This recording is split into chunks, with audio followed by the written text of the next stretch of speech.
Eu até agora só fiz vídeos falando de franquias de boneca pra garotas, mas não é todo o meu foco, embora seja o atual. Além de muito desenho de menino americano, eu consumi muito anime, inclusive o de hoje, que é um autêntico desenho de menino japonês.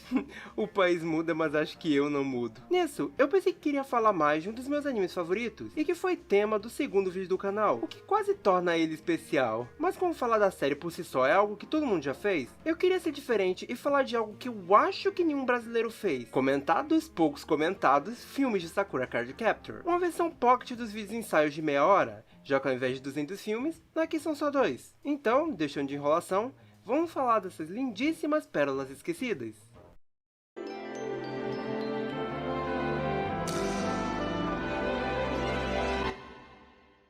Quando vai comprar um novo caderno, Sakura acaba participando de um concurso em que o primeiro lugar ganharia uma viagem com tudo pago para Hong Kong. E nisso, ela acaba ganhando. Então, junto de Toya, Tomoyo, Yukito e Kero, ela embarca em uma viagem até o país. Entretanto, estranhos pesadelos como a mulher misteriosa começam a assombrá-la, começando antes da viagem, mas se fortalecendo ao chegar em Hong Kong. E, ao encontrar Xiaoran, que também estava por lá, ela acaba visitando sua família. E depois de passar pelas irmãs Jack do Xiaoran, porque infelizmente já está em Sakura Card Captor e tem que ter algum Jack, ela se encontra com a mãe dele que, percebendo a situação, tenta ajudar, dizendo que aquilo não eram apenas pesadelos, e sim um aviso de um mal muito poderoso. Ainda assim, isso não impede que Sakura seja levado por esse ser até um estranho livro, que a joga junto de seus amigos em uma outra realidade, onde está Madoshi, a mulher dos seus sonhos, que, na verdade, tentava atrair o Mago Clow. Agora, para salvar a todos, Sakura terá que entender a história de Madoshi para que consiga impedi-la. A começar por um elogio que vai valer para esses dois filmes, eles são visualmente lindos. O que não devia ser uma surpresa, porque o padrão do anime original já era bem alto, e sempre foi um consenso geral que os filmes sempre elevam isso. Mas cara, ainda assim, esse filme é tão bonito. É muito legal ver essa estética antiga em boa qualidade e ainda por cima em 16:9, já que é um filme. Aí os cenários, os personagens, a fluidez, os detalhes, é tudo tão mais bonito do que precisava. Eu adoro isso. Só que de resto, ele é um típico filme de anime dos anos 90, que não é exatamente ruim e nem exatamente bom. Ele tem aquele tom meio contemplativo do anime, só que menos melancólico. Seu início principalmente tem mais uma ideia de calmaria e diversão, com os toques de humor bem engraçadinhos, com algo mais misterioso e até bizarro sendo reservado para os pesadelos da Sakura. Eu acho que principalmente ele não é chato como muitos desses filmes noventistas são. Ele é parado, mas não chega a me incomodar, principalmente pelo banho visual que é o filme. Isso até ele se aproximar do seu final, quando o filme começa um show de conveniência e idiotice, que já se inicia por causa da vilã. Nada contra Madoshi por si só e a sua ideia por aqui. Eu tinha achado interessante esse tema dela ser obcecada pelo Clow e fingir que tudo que quer é derrotar ele, quando a mesma o admira e criou um sentimento amoroso por ele. Combina com toda a ideia da série, que é muito focada nesse tema romântico, mostrando isso de diversas formas. Mas de resto, eu acho todo o conflito com ela muito forçado. O filme apresenta ela como algo realmente perigoso. Os pesadelos da Sakura vão se tornando mais intensos. A mãe do Xiaoran diz que essa é uma grande ameaça que a Sakura nunca enfrentou antes. Temos o Kero falando de como a presença em Hong Kong tá estranha e misteriosa. E aí no final, quando a gente finalmente vai ter esse embate, a sensação que passa é que tanto a Sakura quanto o Xiaoran estão perdendo porque não estão lutando a sério. Repentinamente, eles estão sendo super pouco práticos com o uso das cartas, com a Sakura basicamente usando uma o filme todo, o que por si só basicamente acaba com a sensação de ameaça dela. Não só isso, como coincidentemente, eu quero demorar eras pra lembrar dela, pra quando finalmente lembrar, o filme ficar de forma forçada, impedindo que ele diga que o Clow morreu. É muito bobo, principalmente porque a forma que escrevem ele sendo interrompido é sempre tão mal feito, como se ele tivesse pra falar e ele mesmo se impedisse antes de conseguir.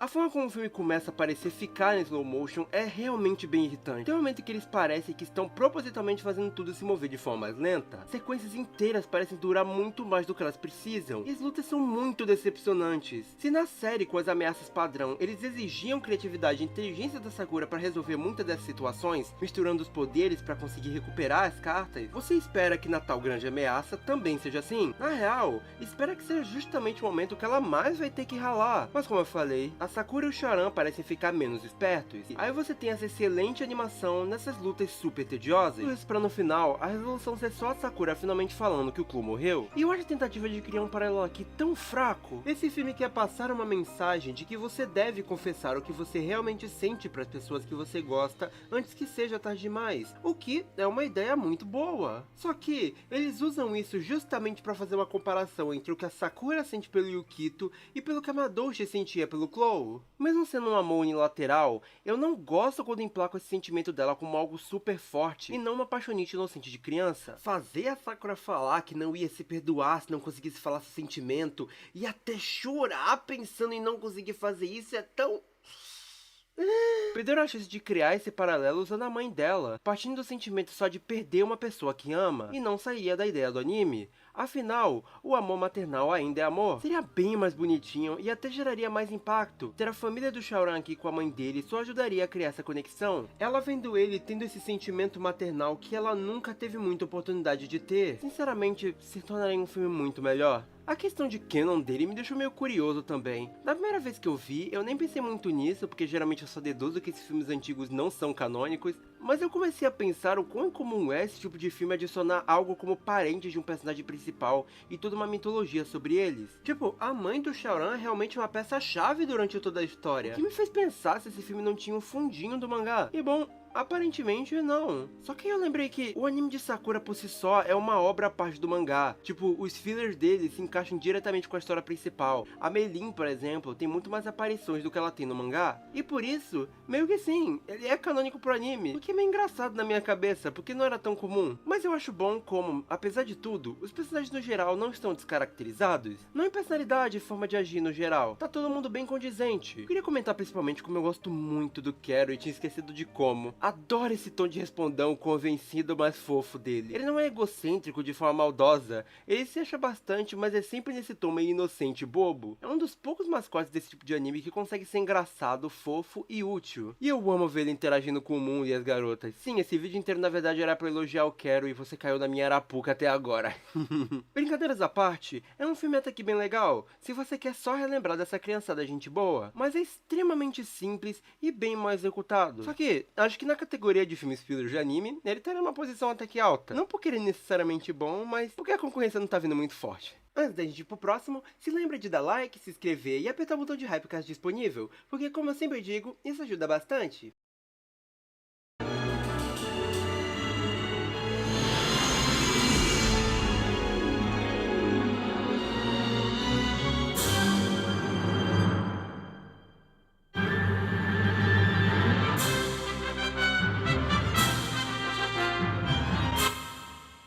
Em meias férias, Sakura é convidada a participar de uma peça teatral na escola, como a princesa, o que a deixa meio nervosa, mas ela também não consegue parar de pensar em Shaoran, que se declarou pra ela e depois voltou pra Hong Kong antes que ela pudesse te dar uma resposta. Entretanto, enquanto ela voltava pra casa com Tomoyo, Sakura encontra o Shaoran, que tinha voltado ao Japão com sua prima para que pudessem ver o festival, o mesmo que a Sakura vai apresentar na peça. Mas tudo isso não passa de um plano de Tomoyo e Meilin, que aproximaram os dois para que pudessem por fim se declararem um para o outro. Mas enquanto isso ocorre, Sakura nem percebe que as suas cartas estão lentamente sendo roubadas dia após dia por outra carta que ela sequer imaginava que existia. Agora, ela terá que lutar para confessar o que sente pro Shaoran e se preparar para enfrentar aquela que é a carta que tira tudo. Rever esse filme foi uma experiência, porque eu não lembrava bem o que eu tinha achado dele, e quando ele começou, eu tava achando ótimo. Tava resgatando ainda melhor o clima calmo e por vezes melancólico, porém relaxante da série. Isso até ele avançar mais e eu entender aonde o filme tava querendo me levar. Bom, sabe aquele clichê de dois personagens que se gostam, todo mundo sabe que se gostam, mas na hora de se declarar, ocorrem mais gigantescas conveniências para que eles não fiquem juntos? Então, esse é basicamente o filme todo. Eu gosto muito da relação da Sakura e do Shaoran, principalmente após o Shaoran deixar de ser um otário. Eles combinam bem e têm uma boa química juntos, tanto como amigos como casal. Mas o filme se rebaixar a esse clichê quando ele tem conteúdo suficiente para desenvolver uma história sem isso é certamente uma ideia. E juntando isso ao clima calmo e sereno do anime, a gente tem umas coisas muito esquisitas. Porque quando eles estão sozinhos em cena, eles parecem tão apaixonados e com calor tão grande que chega a ser desconfortável de ver. Tipo, o silêncio, os olhares, o certo desconforto da Sakura por saber que o garoto realmente está esperando a sua declaração. Me dá uma vibe tipo, gente, eu tô atrapalhando alguma coisa? Eu nunca me senti tão em vela vendo um filme. Eu não consigo me divertir vendo a Sakura sempre nessas quase declarações e aí alguma coisa acaba interrompendo. Porque eles ficam nesse constrangimento e aí o diálogo entre eles mal são desenvolvidos. E isso é realmente uma pena, porque nos poucos momentos que eles estão conversando de forma normal, sem esse sentimento envolvido, a conversa deles flui muito bem. E eles brilham pra caramba. Talvez eu seja uma pessoa muito amarga, mas tipo, eu só acho que isso acabou com uma boa parte do filme. Eu sinceramente preferia que essa declaração fosse feita no início. Eu até tentaria entender se fosse o caso do filme ser só sobre isso e não tivesse uma outra ameaça por trás. Mas não é o caso. E o pior é que pesquisando sobre esse filme, eu descobri que no mangá, ela se declarou pra ele também. Então, que mudança esquisita de se fazer no anime, embora quase certeza que foi justamente pra chamar a galera pro filme. Outro ponto que me incomoda um tanto é no que diz respeito à carta do dia.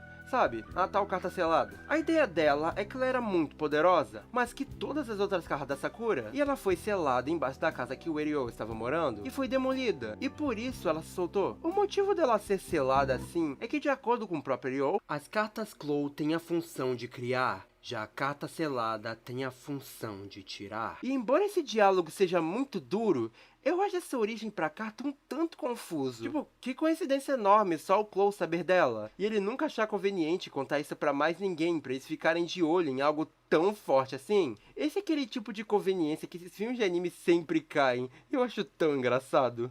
Isso acaba meio que criando a primeira coisa que eu odeio nesse filme. A Sakura tá se esforçando tanto pra ser uma lerda. Durante a primeira metade e quase segunda, a Sakura tá sentindo que tem alguma coisa estranha acontecendo. Ela vê as coisas sumindo, mas ela não fala nada pros amigos dela. A gente não tá falando de um anime em que magia é desconhecida, ou em uma ocasião que ela tá perto de pessoas comuns que não sabem o segredo dela. Durante quase todo o filme, a Sakura tá com seu grupinho de sempre, mas quando alguém questiona se tá tudo bem, ela nem fala alguma suspeita que ela tá sentindo. E o filme só num ponto específico faz o Shaoran sentir também, justamente para poder manter o mistério por mais tempo. Sem falar quando ela usa as cartas e em seguida elas são roubadas na frente dela, e a mesma nem sequer cogita pelo menos tentar puxar elas antes. E é nas cartas que tem a segunda coisa que me irrita. No primeiro filme, ela e o Shaoran estavam lutando naquela lentidão que só e fazendo um uso triste das cartas, quase como se não quisessem mostrar elas no filme. E aqui, a trama é literalmente uma carta roubando as outras, então de novo, a gente mal consegue ver o uso delas acontecendo. Isso é terrível, porque essa é a Sakura do fim da série,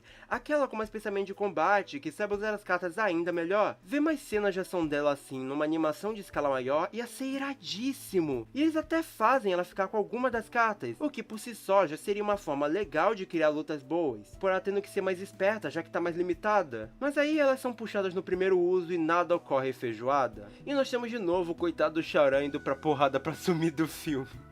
Eu sei que alguém vai comentar que Sakura Card Captor não tem foco em lutas, mas isso é mentira. Óbvio que a série tem focos muito maiores do que ação, mas isso não quer dizer que ela não tinha boas cenas de ação. A maioria das capturas de kata eram muito da hora de ver, mas eu também não quero que pareça que eu odiei esse filme ou algo semelhante. Em questão de pontos bem positivos dele, eu queria falar primeiro da animação. Eu sei que eu já comentei que aquilo que eu falei do primeiro valia pros dois, mas ainda assim, eu acho que o primeiro usa a animação de forma mais interessante, porque não só os movimentos são muito bonitos, como os cenários são belíssimos, e tem um foco grande neles. Esse segundo é igualmente bem animado, ou até mais, já que ele foi feito pro cinema, e dá pra ver isso principalmente nas poucas cenas de ação. E não é porque a gente tem menos foco nos cenários que é um filme visualmente feio, longe disso. Ele é bonito o tempo todo de forma bem consistente, a animação de ponta mesmo. Um certo foco na Tomoyo é uma coisa que eu não consigo não curtir, principalmente por ser bem fiel à série. Eu sempre achei uma ideia sensacional a forma que escreve o amor dela pela Sakura, porque embora ela goste tanto da amiga,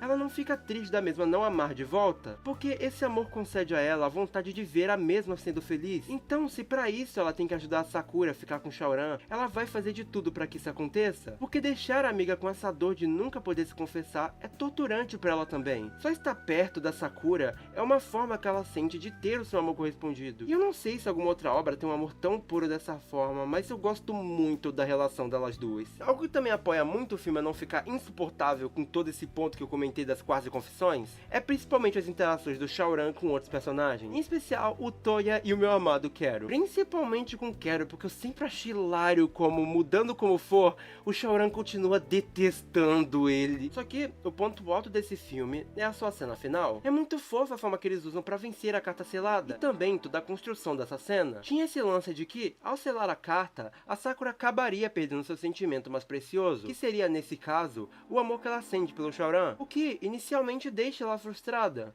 Mas no fim, ao perceber que a carta só queria não ficar mais sozinha e presa como ficou por anos, e tinha realmente um propósito de salvar as cartas da Sakura, que ela imaginava estarem na mesma situação, ela resolveu que valia a pena sacrificar o seu sentimento em prol de ajudá-la. Que cena bonitona. As cartas voltando pra Sakura e fazendo uma escada até a carta selada, a Sakura garantindo que vai protegê-la e cuidar bem dela, e no fim, ao finalmente selá-la, a mesma se tornando a carta da esperança, que faz a Sakura não perder o que sentia, é bonito. Uma forma de demonstrar que confiar nela, ao invés de só condená-la, concedeu algo bom pra ela. Na verdade, é até que meio poético. A carta que antes tirava tudo, agora dá algo. A esperança.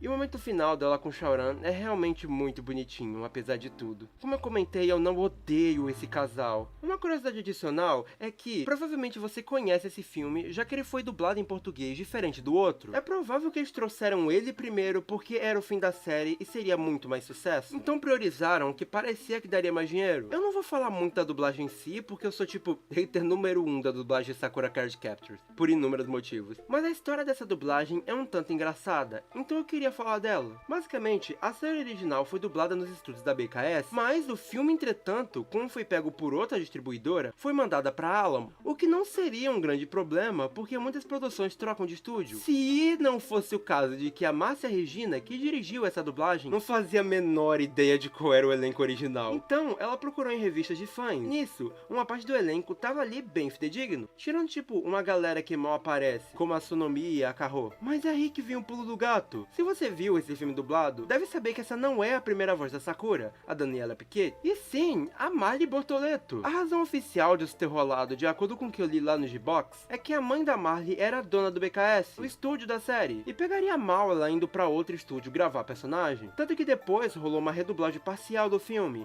pra colocar quem não tava no papel de volta nele. E ainda assim, ela não voltou pra fazer o papel. É uma dublagem um tanto confusa. Mas hey, do que vocês acham da Marli na Sakura? Sintam-se livres pra comentar. No geral, eu acho que eu daria pros dois filmes uma nota 6. Talvez um tiquinho abaixo pro segundo pelos pontos que eu comentei. Eu não odeio esses filmes nem nada, mas eles são mais peças de curiosidades ou até pra relembrar e reviver essa galera do que necessariamente filmes bons que você precisa com toda certeza conferir, sabe? De todo modo, é assim que a gente fecha o...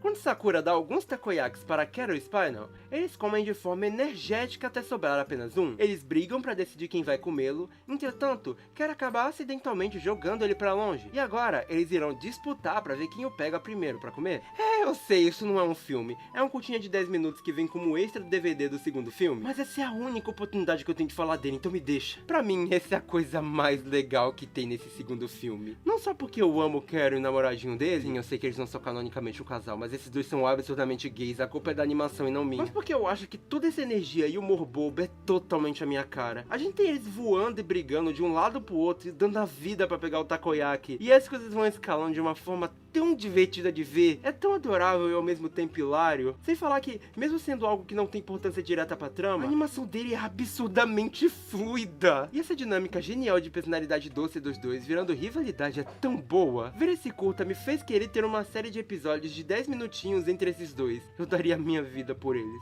Algo que eu acho especialmente genial é que durante ele, nenhum humano tem muito foco em seus rostos. Só o Spinal e o Quero. Considerando a personalidade dele, isso faz total sentido. É como se ele ordenasse que só eles, os donos da história, fossem o foco. E o cara é totalmente necessitado de atenção desse exato jeito. Eu genuinamente não consigo dizer nada de negativo desse curta. Digo, mais ou menos. No curta em si não, mas, cara... da dublagem, eu sei que eu disse que eu não ia me aprofundar muito nisso, mas